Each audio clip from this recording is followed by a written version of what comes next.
দ্বিতীয় প্রশ্ন হচ্ছে, আমি একটি ব্যাংকে চাকরি করি, আমি তো পরিশ্রম করে বেতন নেই, তাহলে বেতন কি হালাল হবে?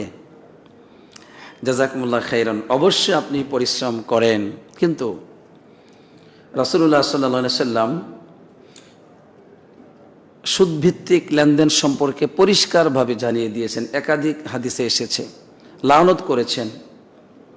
আল্লাহ তাআলা লানত এই সুদভিত্তিক এই লেনদেনের উপর, যিনি লিখেন, যিনি সাক্ষ্য দেন, যিনি গ্রহণ করেন, এই সমস্ত সবার উপরেই আল্লাহ তাআলা লানত, নাউজুবিল্লাহ। এজন্য যেহেতু আপনি কোন ব্যাংক কি ব্যাংক সেটা কিন্তু বলেন নাই, আপনার কথায় যেটা বোঝা যাচ্ছে সেটা হলো আপনি সুদভিত্তিক লেনদেনের উপর প্রতিষ্ঠিত এমন ব্যাংকে আপনি চাকরি করেন।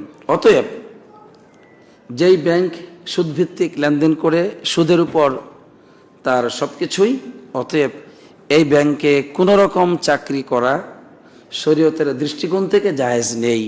কেন?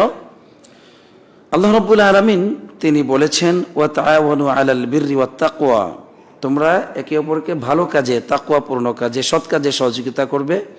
ওয়ালা তাআওয়ানু আলাল ইসমি ওয়াল উদওয়ান, কোনো সীমালঙ্ঘন বা কোনো গুনাহ পাপ কাজে একে অপরকে সহযোগিতা করতে পারবে না। যেহেতু সুদভিত্তিক লেনদেনের উপর, সাক্ষীর উপর, লেখকের উপর, ঋণ গ্রহীতার উপর, ঋণদাতার উপর আল্লাহ রাব্বুল আলামিনের লানত, অতএব এখানের দারোয়ান হওয়াও জায়েজ নেই, ব্যাংকের দারোয়ানের চাকরি করাও জায়েজ নেই, কারণ আপনি অন্যায়কারীদেরকে সহযোগিতা করছেন।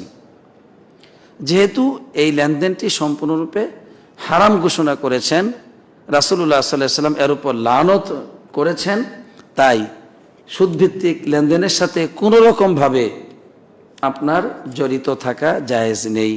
হ্যাঁ, আপনি এতদিন পরিশ্রম করেছেন, আপনি অতীতে যে টাকা পেয়েছেন এটা ফেরত দেওয়া লাগবে না, যেহেতু আপনি কষ্ট করেছেন, আর কোনো উপায় নেই।